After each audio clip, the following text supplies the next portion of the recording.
4 and 7 years ago, our fathers brought forth on this continent a new nation, conceived in liberty, and dedicated to the proposition that all men are created equal.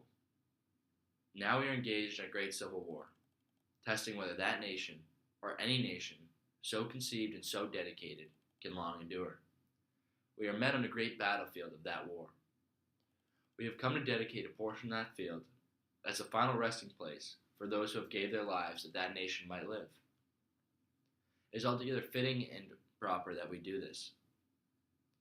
But in a larger sense, we cannot dedicate, we cannot consecrate, we cannot hallow this ground. The brave men, living and dead, who struggled here, have consecrated it, far above our poor power to add or detract. The world will little note, nor long remember what we say here, but it can never forget what they did here. It is for us a living, rather to be dedicated here to the unfinished work, which they who have fought here have thus so far nobly advanced.